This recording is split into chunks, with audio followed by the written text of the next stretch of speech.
Between 2014 and 2018, Marriott International was suffering from a massive data breach. Almost 400 million personal records were accessible to hackers.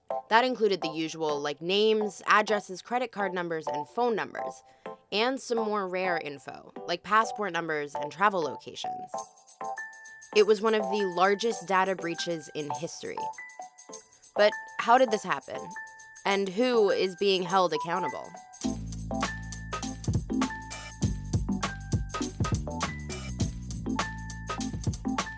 A data breach happens when a person or group of people gains access to sensitive or secure data.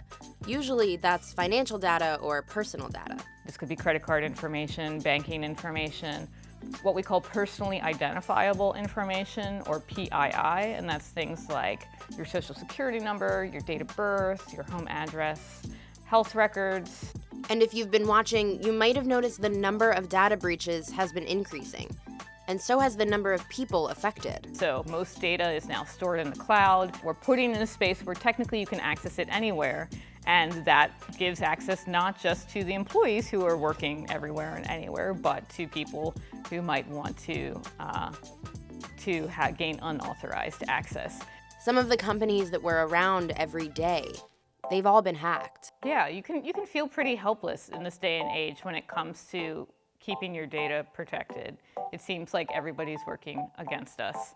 But we still have one question.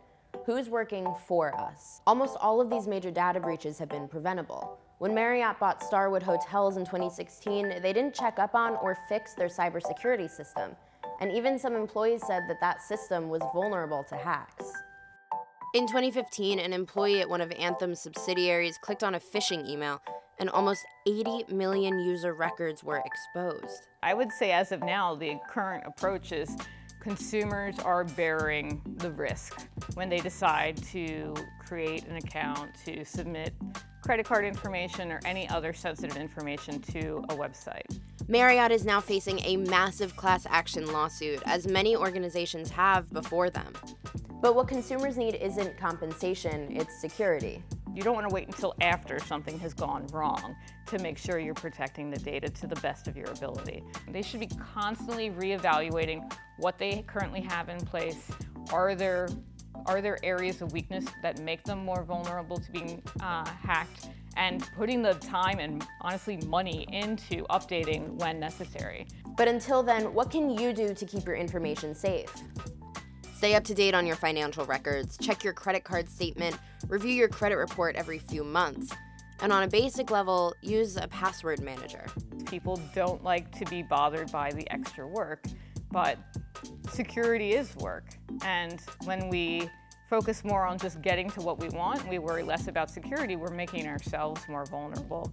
Marriott told us they're phasing out their Starwood systems and enhancing their security. But it looks like consumers will just have to wait and see. Thank you so much for watching. I want to give a big thank you to Josh Davidsburg for supporting me through this whole process of making this video.